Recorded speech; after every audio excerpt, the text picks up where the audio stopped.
Salut à tous les rêveurs et les créateurs. Vous n'avez pas abandonné l'art. On vous a juste appris à le mettre sur pause.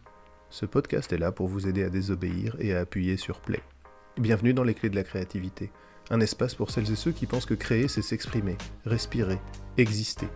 Un vendredi sur deux, vous entendrez la voix d'un artiste, d'une créatrice ou d'un agitateur culturel. On parle d'inspiration, de doute, de parcours, de tout ce qui rend la création vivante et essentielle. Envie de nous suivre aussi entre les épisodes ? Direction Instagram, TikTok ou LinkedIn, les clés de la créativité tout simplement. Ici, on ne vous demande pas d'être parfait, juste d'être vous-même. L'épisode commence. Bonne écoute. Aujourd'hui, je reçois Maud Poussière. Son histoire est complètement folle. Ça parle de Sancerrois, ça parle de région parisienne, de galeries, d'artistes et de collecte de fonds. Je vous laisse la découvrir.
Bonjour Maud et bienvenue sur les clés de la créativité. Je voudrais que tu te présentes et que tu nous présentes ton parcours. Bonjour Thomas, je m'appelle Maud Poussière, je suis petite fille et fille d'imprimeur. Donc la lettre et le papier ont toujours fait partie de ma vie, de mon enfance. Et puis ils sont devenus mes outils de travail d'aujourd'hui. Alors mon parcours, il est assez riche. Est-ce que tu veux que je commence parce que j'ai changé en fait au fur et à mesure. Donc comment veux-tu qu'on fasse? On a Bon, là, de je te parle nombreuses en vies. direct. Hein, là. Oui, on a de nombreuses vies professionnelles et tu démarres ton parcours où tu as envie de le démarrer et tu l'arrêtes où tu as envie de l'arrêter. D'accord, ok.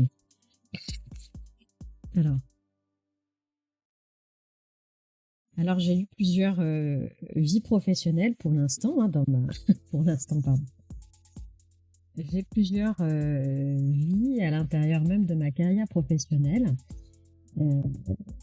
Très attachée justement à la création graphique et au papier.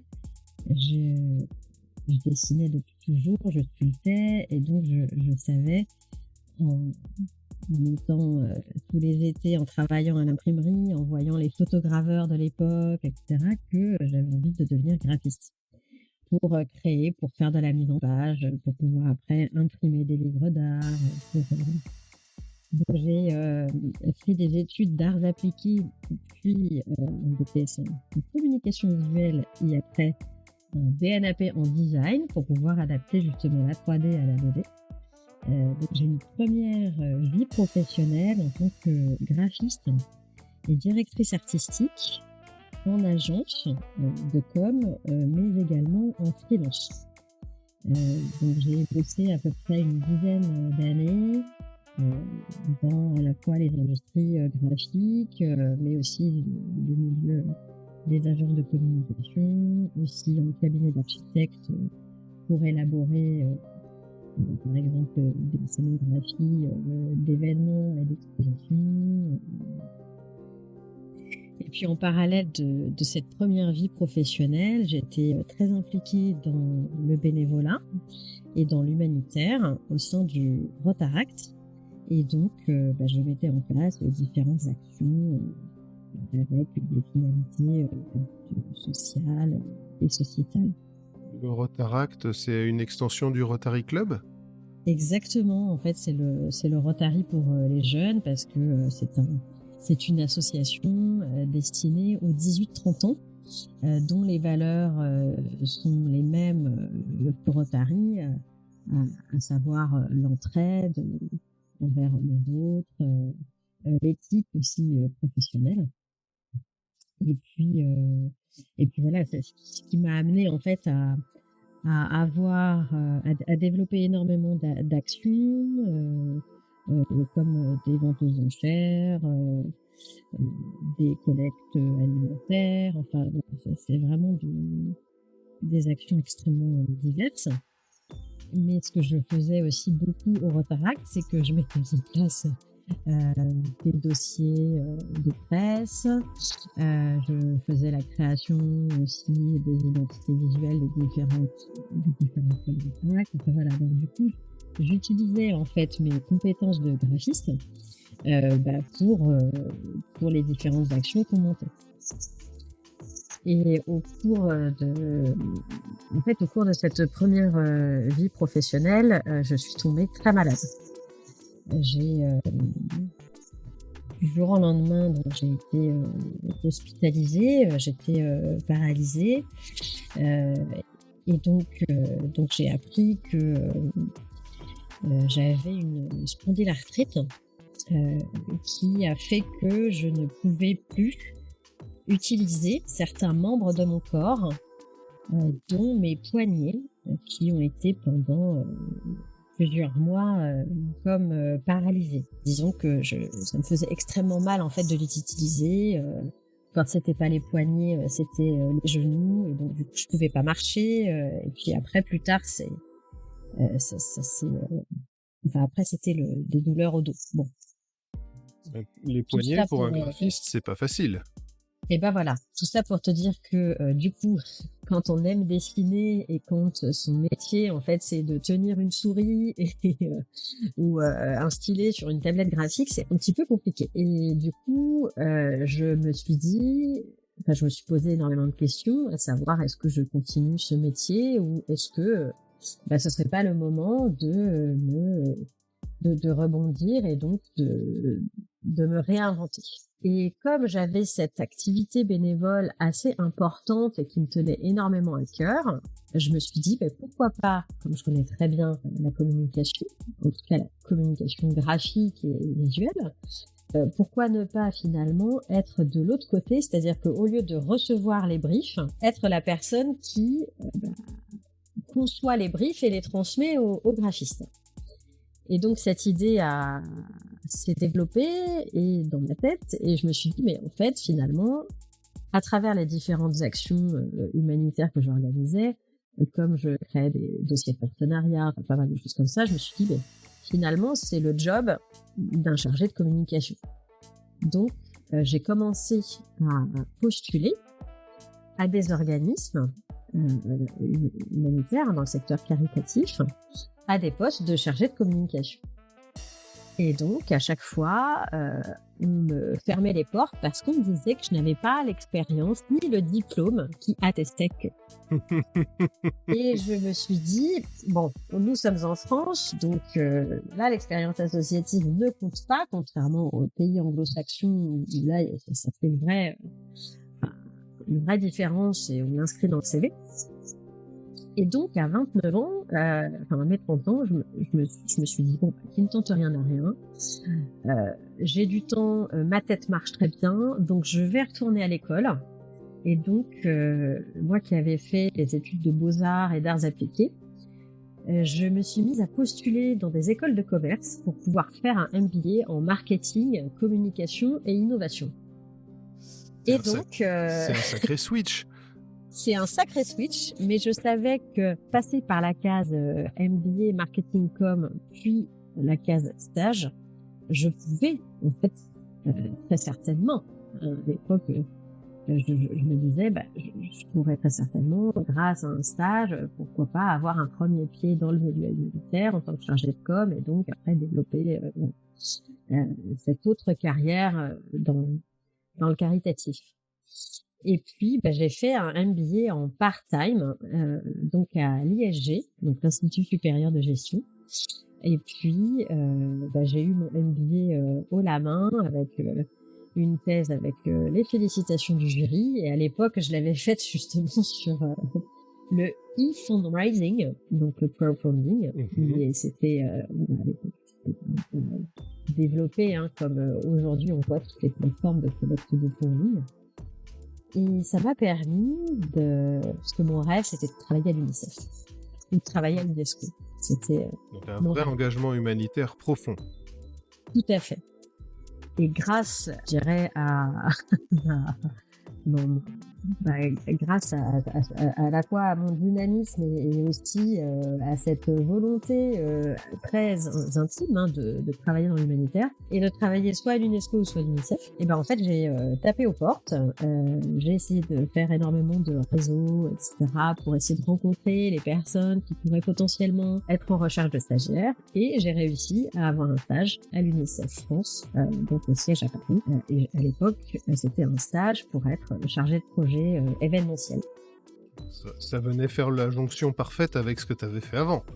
Exactement, c'était juste parfait. Donc je m'occupais de à la fois l'organisation logistique des événements, mais je m'occupais également en fait de toute la création des différents supports de communication pour promouvoir en fait ces événements. Donc c'était top, et d'autant que l'événement que je pilotais donc s'appelait Frimousse de créateurs, et ça consistait en fait à démarcher tout type de créateurs, donc ce soit des designers, des joailliers, des couturiers, des photographes, à leur proposer de personnaliser une petite poupée et ensuite exposer leurs différentes créations dans un lieu assez atypique. Bon, à l'époque, j'ai réussi à avoir un partenariat avec le Petit Palais, donc j'ai organisé 2 années de suite une exposition de ces frimousses de créateurs au Petit Palais, donc c'était exceptionnel.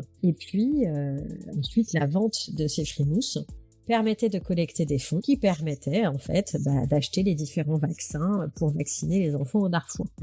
Donc c'était juste parfait, une expérience extraordinaire que j'ai eue à l'UNICEF France. Il y a eu du succès sur ces expos? J'arrive pas à mesurer l'impact que représente ce genre de choses. Eh bien, c'est assez extraordinaire parce que ça représente à peu près le démarchage et le pilotage d'une centaine de créateurs, donc tout artiste confondu, dans tout type de domaine, j'entends. Bon, le démarchage bien plus, mais on avait à peu près une centaine de frimousses qui ensuite étaient exposées, donc pareil dans des scénographies assez spectaculaires, avec des scénographes aussi qui nous suivaient et qui voulaient bien gracieusement faire réaliser la scénographie de ces expositions. Et puis à la suite de ce stage, ils m'ont proposé un CDD. J'ai participé ensuite, donc après j'étais devenue chargée de développement des événements Frimousse. Donc les Frimousses. Excuse-moi, en fait j'ai pas eu la réponse à ma question, peut-être j'ai pas été assez précis, mais concrètement, une expo comme ça a rapporté combien en termes d'achat, de dons, et l'impact de cette expo a été, fondamentalement, combien ça a ramené le boulot là? Alors, la première édition que j'ai réalisée sur les Frimousses de créateurs a permis de collecter près de 400 000 euros. C'était absolument... Pour une centaine de poupées, 400 000? Une centaine de poupées, tout à fait. Waouh! Ouais, non, il y a un vrai impact sérieux, parce qu'on fait pas mal de choses avec ces 400 000. Exactement, on fait énormément de choses avec 400 000. Les années précédentes, un petit peu moins, mais là, grâce à moi, non, je rigole. Mais arrête, si t'es fier d'un truc, faut le dire. T'as le droit d'être fier. La deuxième année, donc là, quand j'étais chargée de développement de l'ensemble des événements Frimousse, donc Frimousse dans les écoles, donc on faisait faire par les écoliers des petites Frimousse aussi, pour vendre des kermesses, des choses comme ça, des fréroutes des créateurs. Après, j'avais aussi lancé d'autres événements et d'autres actions, toujours en lien avec cette idée de customie des poupées. Et la deuxième année, on avait fait près de 600 000 €. Donc c'était énorme. Ah oui, enfin, c'est violent comme résultat. Je veux dire, on n'est pas. Mais tout confondu. Ouais, non, c'était assez impressionnant. Ouais. Bah, écoute, déjà, rien que là, chapeau. Félicitations, c'est un vrai achèvement, c'est une vraie réussite. Non, vraiment, bravo. Ouais, non, en plus, ça alliait vraiment le côté humanitaire, l'art, la communication, enfin vraiment, non, c'était top. Et puis, donc après 2 ans et demi à l'UNICEF France, je suis quand même de nature très curieuse, très artiste, très. J'aime découvrir plein de choses et je me suis dit, maintenant que j'ai réalisé ce rêve, pourquoi ne pas expérimenter toutes ces connaissances et ces compétences dans un autre secteur du caritatif qui est l'associatif. Et donc là, j'ai travaillé pour Action contre la faim. Mmh. Où j'étais chargée de projets d'édition, où je faisais la conception des supports de communication dans le cadre des événements de la course contre la faim et du dessin contre la faim. Mmh. Alors là, le public était complètement différent parce que je passais de l'organisation de cocktails partenaires chez BETC à parler à des écoliers, enfin à des collégiens plus précisément, et aussi à leurs professeurs, et donc aussi à l'académie. Donc c'était complètement autre chose, c'était un autre discours, c'était un autre vocabulaire, parce que forcément les cibles étaient différentes, etc. Et T'es aussi passé comment du parler privé au public. aux parents. Voilà, donc c'était assez c'était différent, mais c'était une expérience Excuse-moi, aussi mais je me mets dans ta peau hyper à ce enrichissante. moment-là. Et Oui. non, franchement, c'était top parce que là, typiquement, c'est finalement comment aussi développer l'engagement associatif et bénévole auprès de la jeunesse. Et c'était ça aussi qui était intéressant. Parce que l'objectif de ces deux actions-là que mène Action contre la faim, toujours, et même toujours, c'est donner les moyens aussi aux enfants de pouvoir collecter des fonds en fonction du nombre de tours qu'ils vont courir. Ah, j'ai vu ça. Voilà. Ouais. Non, mais c'est vraiment, c'est une très belle action. Et ce qui me manquait à l'UNICEF et ce que j'ai pu trouver justement chez ACF, c'est que la différence, c'est qu'ACF, c'est vraiment un opérateur terrain. Il y a des pôles en fait un peu partout dans le monde, et donc on voit vraiment l'impact des différentes missions que mène cet opérateur terrain, que mène cette association. Alors, toutes les semaines, on avait des points infos avec la situation, par exemple au Yémen, la situation en Afghanistan, la situation humanitaire, j'entends, oui. Voilà, comment les aider, etc. Et donc forcément, les fonds qui étaient collectés par les enfants permettaient en fait de financer ces missions directement sur le terrain. Alors c'est sûr que donc ACF est un opérateur terrain. Alors peut-être que vous allez me dire ah bah oui, mais l'UNICEF aussi. Oui, tout à fait. L'UNICEF également, mais il est vrai que voilà, on avait moins en tout cas personnellement, j'avais moins ce ressenti d'agir directement sur le terrain, contrairement à Action contre la faim, où là on avait en fait tous les pôles des différentes missions de terrain qui étaient au siège social à Paris. Alors en revanche, l'associatif rémunère beaucoup moins que dans le système onusien. Et donc c'était des CDD à répétition. Enfin, quoique à l'UNICEF c'était également le CDD, mais j'aurais très bien pu rester, mais j'ai eu envie de voir aussi ce qui se passait ailleurs. Moi qui avais connu l'associatif avec le Rotary de manière bénévole, je me suis dit voilà, de manière professionnelle, allons voir. Et c'était vraiment une expérience incroyable chez Action contre la faim. Mais c'est vrai que les salaires sont très bas dans l'associatif. Et du coup, je me suis dit, dans le secteur caritatif, on a donc les ONG. Donc, j'avais fait l'associatif, je faisais. Et je me suis dit, mais il y a aussi les fondations, en fait, tout le domaine de la philanthropie. Je me suis dit, ça pourrait être quand même très intéressant. Allons voir. Pourquoi allons voir? Parce que quand on travaille sur des événements, finalement, en fait, chaque année, on reproduit un peu la même chose. Et donc, c'est pour ça aussi, j'avais pas du tout envie d'être lassée, j'avais envie de découvrir d'autres choses. Et je me suis dit, tiens, le système des fondations, c'était à l'époque quelque chose d'inconnu, et j'avais envie de découvrir comment fonctionnait une fondation abritée, comment fonctionnait un fonds de dotation, quelles étaient toutes ces différences-là. Et puis, j'ai postulé à la Fondation de France, et donc j'ai été embauchée à la Fondation de France. Cette fois-ci en CDI, hurrah. Voilà. Le Graal. Donc pendant, exactement, le Graal, parce que pareil, hein, c'était mon objectif et mon ambition, et donc j'ai réussi à avoir un CDI à la Fondation de France. Et au-delà de cette fierté, j'étais chargée de projet éditorial. Et donc, je m'occupais de toute la création de contenu, à la fois sur les réseaux sociaux, sur le site internet, mais aussi sur les différents documents imprimés. Donc, pour le coup, j'ai vraiment une casquette, 360 degrés de la com, parce que je suis passée du graphisme à la direction artistique, à la communication. Alors, c'est vrai qu'à l'UNICEF aussi, je faisais de l'événementiel, mais je faisais aussi beaucoup de relations presse, de relations publiques. Après, chez Action contre la faim, donc c'était plus en effet tout ce qui touche à l'éditorial, sur de l'événementiel, mais aussi avec tout ce qui touche au web. Et donc là, à la Fondation de France, finalement, c'était, on va dire, tout en un.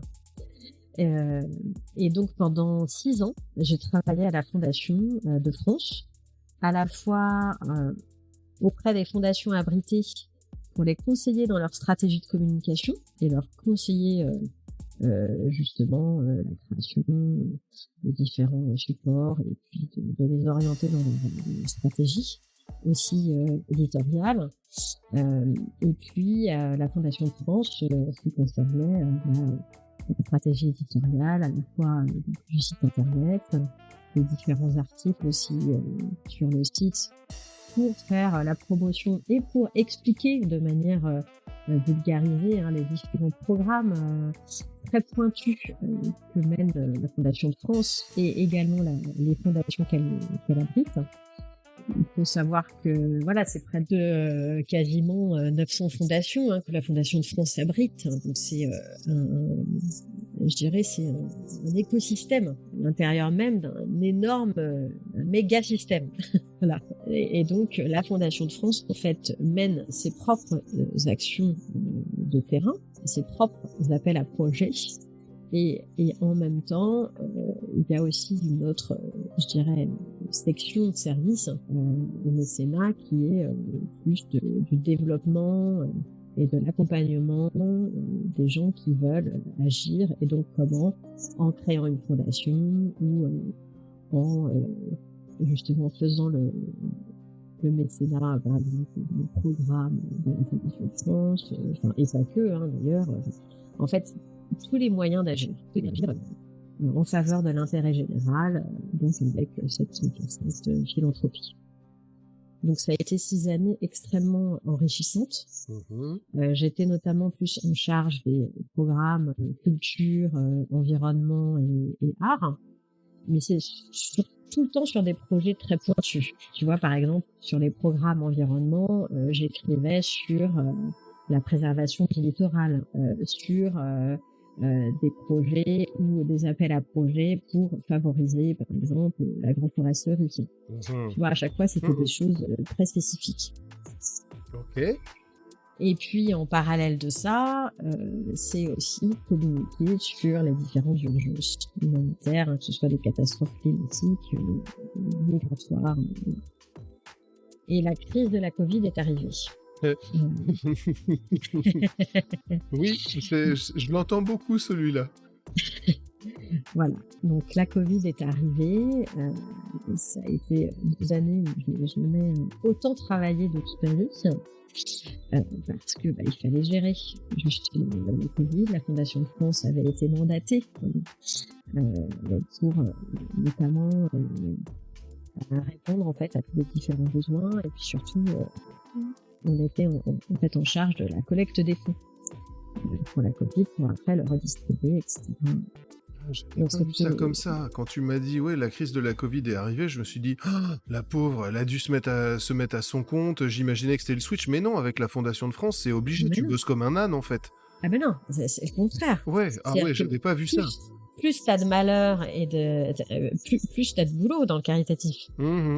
Eh ben oui, parce que il faut répondre justement à toute cette précarité, à tous ces problèmes d'accès aux soins, réponse aussi thérapeutique. Tu vois, ça nécessite énormément de choses à prendre en compte et à développer. Et alors, donc nous, au sein de la direction de la communication, donc une émission sur France 2 avait été lancée, notamment pour collecter des fonds, tu vois, pour la crise de la Covid.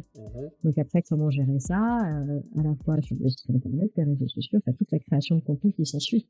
Ouais. Donc quand je te dis que c'était énormément de travail, ça a été énormément de travail. Et bon, alors malheureusement, j'ai attrapé la Covid. Le contraire serait surprenant. Voilà, parce que bon, avec mon état de santé immunodéprimé, pas de bol, en vivant à Paris, voilà. Ce qui fait que je suis tombée gravement malade, avec des problèmes respiratoires. Et en sortant très difficilement de la Covid, ça m'a déclenché en fait une autre maladie chronique. Donc ça a été un moment extrêmement compliqué à vivre psychologiquement, parce que physiquement évidemment je le voyais à nouveau très diminué, mais c'est surtout que je connaissais pas cette nouvelle maladie qui m'arrivait. Je suis passée par énormément de biopsies, d'allers-retours à l'hôpital. Donc ça a été une période extrêmement difficile à vivre humainement. J'ai toujours été extrêmement bien entourée par ma famille et par mes amis qui ont toujours été très bienveillants à mon égard. Et quand on dit qu'on se crée sa famille, moi je me suis vraiment créé aussi ma famille avec mes amis. D'ailleurs, c'est toujours eux qui m'ont beaucoup aidé à surmonter ces différentes épreuves de la maladie. Mais quand on est face justement à ces soucis, c'est le moment d'introspection où on se demande finalement est-ce que je suis heureuse dans ma vie? Est-ce que c'est vraiment ce que j'ai envie de faire? Et donc j'ai eu à nouveau cette période assez difficile de réflexion. Et je me suis dit, parce que finalement les seuls moments où je me sentais bien dans ma peau, c'était quand j'allais voir une expo. C'était quand je parlais avec des artistes. C'était en fait finalement tout ce qui me rappelait un peu ma première vie professionnelle, parce que l'art en fait me manquait énormément et c'est vrai que ça a été ma thérapie pour aller mieux. Il est prouvé d'ailleurs que l'art fait du bien, notamment aux personnes malades et tout ça.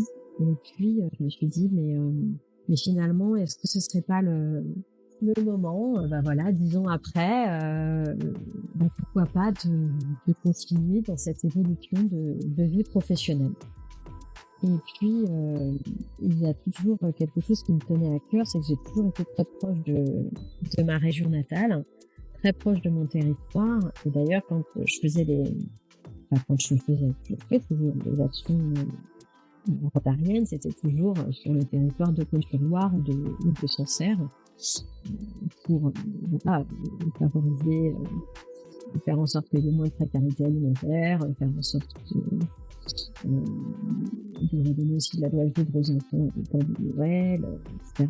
Et puis, je me suis dit, mais finalement, ce bien-être que j'arrive à acquérir en allant voir des expos, etc., cette thérapie que je peux réaliser parce que j'habite à Paris et qu'il y a une offre culturelle assez riche, finalement, quand on est à la campagne, on est quand même assez éloigné de l'art contemporain notamment, même si la vie culturelle dans ma région est extrêmement riche parce qu'il y a un tissu associatif extrêmement divers avec des personnes qui sont vraiment très motivées à faire bouger les choses.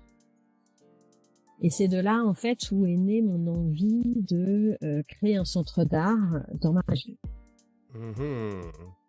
Voilà. On y arrive. On y arrive, exactement. Et donc, je me suis dit, pourquoi pas créer un centre d'art où à la fois il y a de la médiation culturelle, à la fois il y a des résidences d'artistes, mais à la fois aussi offrir un espace à ces différentes associations pour qu'elles puissent se réunir et réfléchir à leurs futures actions, comment les monter, etc., etc. Puis leur donner des locaux, en fait, parce que chez nous, il n'y a pas forcément... la maison des associations que je connais est en très mauvais état et c'est pas forcément... disons que les politiques publiques vont pas forcément reverser énormément de sous pour financer une restauration, quoi. Donc là, tu vas devenir galeriste, ça y est. Alors, pas tout à fait. Enfin, oui, si, mais... Alors... Excuse-moi. Non, c'est rien. Alors, c'est là où je vais devenir galeriste, mais pas que. Comme tu l'auras compris, j'ai toujours eu plusieurs casquettes professionnelles, finalement. Et alors, je peux émettre une supposition ?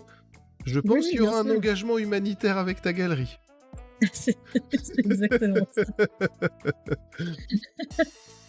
Ouais. Oui. Hey. Alors, ce qui s'est passé... Par contre, tu me dis si je suis trop long ou pas. Ah non, mais ne t'inquiète pas, je sais déjà qu'on va faire un deuxième épisode, Maud. Ah d'accord. Okay. Là, c'est garanti. Ça fait 30 minutes que tu parles de ton parcours et j'ai rien à couper.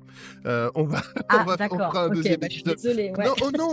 Non, mais alors, je m'attendais pas à ce que ça soit... Sincèrement, je m'attendais pas à ce que ça soit aussi long, je vais être honnête, mais je m'attendais pas à ce que ça soit non plus aussi passionnant. Putain, 10 ans d'engagement humanitaire et... Non, on fera un deuxième épisode, Maud. Continue. D'accord, ok.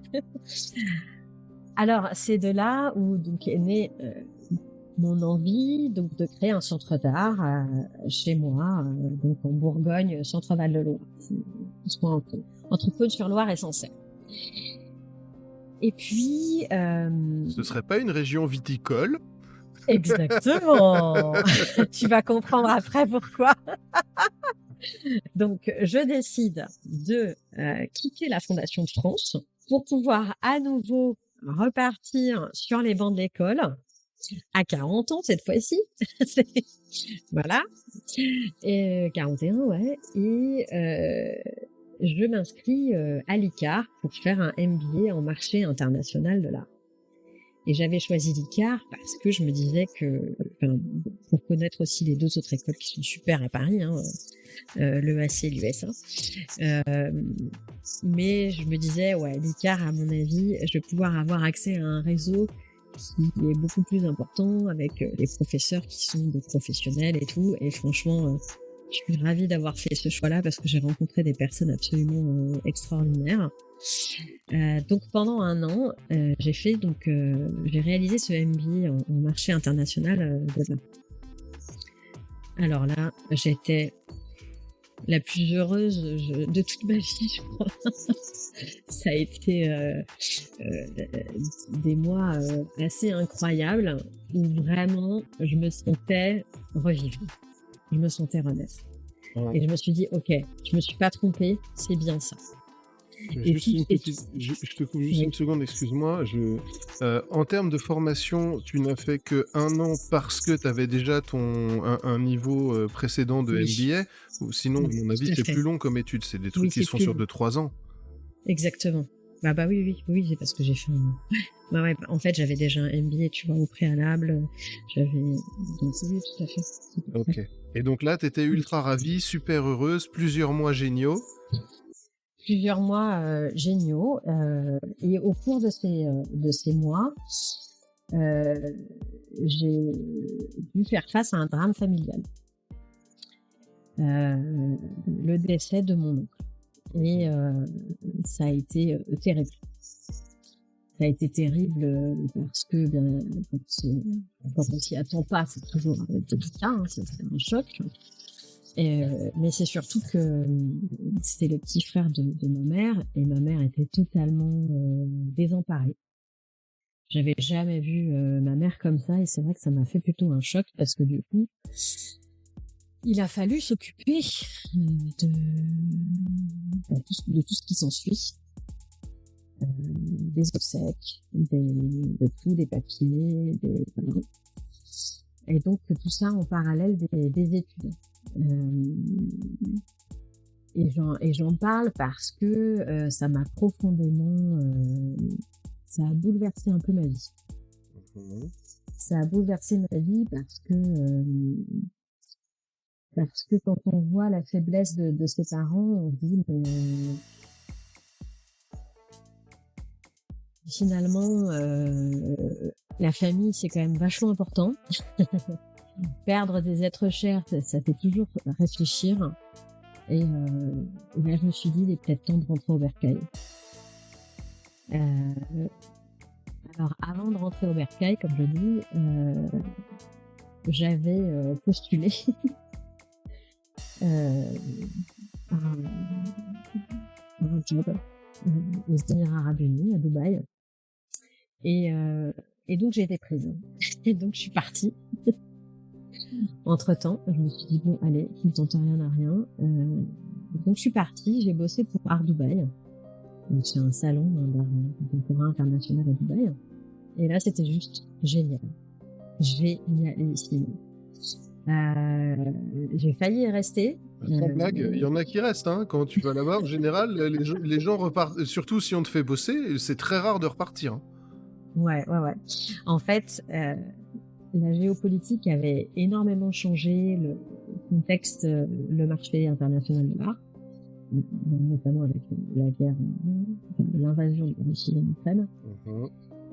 Ce qui fait que la plupart des oligarques russes ont dû fuir la Russie contre certaines représailles. Et en fait, la plupart se sont réfugiés, entre guillemets, dans des pays qui les acceptaient. Et Dubaï est un émirat qui acceptait d'ailleurs les Russes. Et ce qui s'est passé, c'est que ça a modifié en fait le marché de l'art là-bas. Finalement, tu n'es pas resté à Dubaï, tu as choisi de revenir dans ta région ? Tout à fait. Je voulais avoir différentes expériences à l'international pour mieux comprendre les différents marchés de l'art, parce que ce sont différents. Le marché international, comme on dit, c'est international, mais il y a aussi des spécificités en fonction des endroits du monde. L'art contemporain, le marché de l'art contemporain en France va être différent de celui du Moyen-Orient, différent de celui des États-Unis, différent aussi du marché asiatique. Alors j'ai décidé de rentrer en France justement pour m'appeler justement ces différentes démarches familiales, aider aussi évidemment ma maman bref, cette épreuve. Évidemment, donc ça a été un petit peu compliqué parce que en même temps, j'avais cette soif d'apprendre et d'aller à l'international pour comprendre le marché. Et je ressentais ce besoin viscéral d'être auprès des miens parce que c'est dans ces moments-là, finalement, de drame que les liens soit se resserrent ou soit se dispersent. Et ça a été un événement dramatique, familial, mais qui a permis à ma famille de renouer les liens qu'on avait peut-être perdus. Donc j'ai décidé de revenir, hein, bon voilà, malgré différentes expériences à Paris, un peu partout, à la fois dans des centres d'art, des galeries, voilà. Et puis donc je suis revenue au bercail, comme on dit, parce que j'avais trouvé un job, enfin une offre d'emploi pour faire la promotion du Grand Sancerrois. En fait, l'office de tourisme du Grand Sancerrois recherchait une ou un responsable pour la création d'un pôle communication et promotion. Et là, je me suis dit, ah non, mais en fait, c'est fait pour moi, c'est pas possible. C'est mon territoire, je connais extrêmement bien le métier, j'ai toutes les compétences, hein, les connaissances pour le faire, donc allons-y, banco, je postule. Alors, j'ai postulé, j'ai fait les différents entretiens, et je leur ai toujours dit, d'ailleurs, que mon ambition était de monter un centre d'art dans la région, mais pourquoi pas justement travailler à la promotion dans un premier temps de ma région pour faire venir plus de touristes, mais pas que, pour aussi promouvoir aussi le territoire national. Et donc j'ai été prise. Et donc là je me suis dit bon bah là c'est sûr je reviens au bercail. Avec toujours un petit pincement au cœur en me disant ma vie parisienne, mes amis qui sont à Paris, la vie culturelle, comment je vais faire? Et puis donc j'ai commencé le job à Sancerre. Bon, autant te dire que voilà, travailler à Sancerre c'est juste un régal, hein. Un régal des yeux, mais des papilles aussi. Voilà.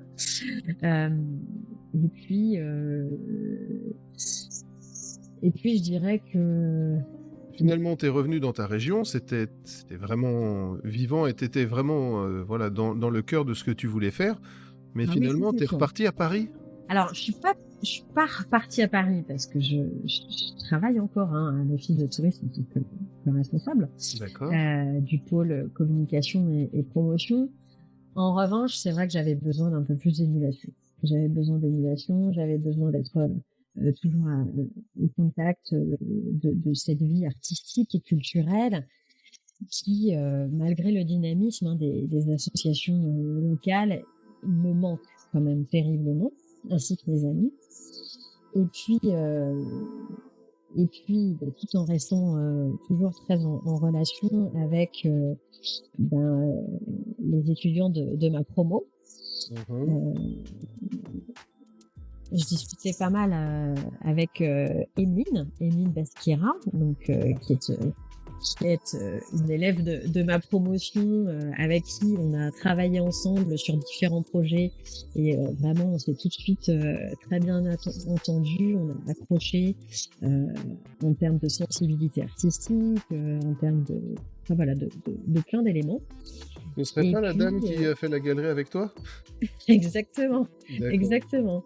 Et puis finalement, en parallèle en fait du job à Sancerre, je revenais à Paris et avec Emeline, on se faisait des brainstorming sur comment on va monter notre futur projet. Emeline m'a toujours dit, moi j'ai envie de monter une galerie d'art. Et moi, je lui ai toujours dit, moi, j'ai envie de monter un centre d'art. Et Emeline m'a dit, non, mais moi, de toute manière, je vois pas faire ça toute seule. Et je dis, bon, mais attends, y a pas de souci, on va faire ça toutes les deux. Et donc, on a brainstormé. Et c'est de là où on en est arrivé à la création de notre concept, c'est-à-dire que c'est une galerie d'art, mais qui n'est pas vraiment une galerie d'art, qui est bien plus. C'est-à-dire que nous organisons des semaines d'art et de culture qui mêle à la fois rencontres littéraires, parce qu'Emeline est une fan de littérature, qui mêle donc à la fois aussi la littérature avec des expositions d'art contemporain, donc là pour pouvoir justement exposer des artistes de la scène contemporaine, et puis qu'on puisse également faire ce que j'ai appelé des dégustations arty, c'est-à-dire des dégustations de vin au milieu des œuvres. Donc Ça, là, moi, c'est ma touche. Voilà. Bizarrement, on doit boire du vin de Sancerre.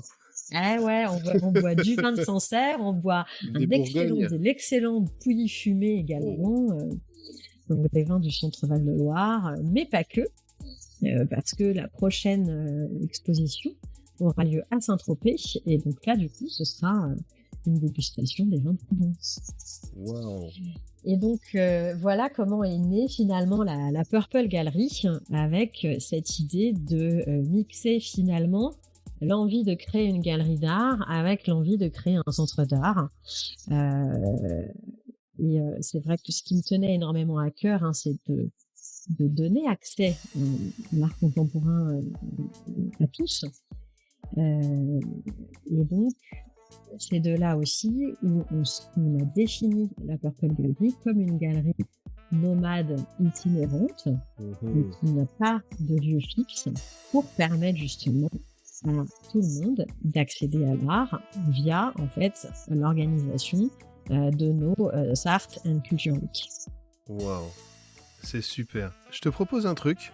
On va en rester là pour la première interview, parce que là on finit juste sur le démarrage de la Purple Gallery. Ouais. Donc là, ça va te permettre de teaser pour la prochaine. Merci beaucoup pour le temps que vous venez de consacrer à cet épisode. J'espère que vous avez eu autant de plaisir à l'écouter que j'en ai eu à le réaliser. Et si vous voulez continuer l'aventure avec nous, vous pouvez également nous retrouver sur YouTube, j'avais oublié de vous le dire en intro. Très bonne journée, on se retrouve dans 15 jours pour un nouvel épisode.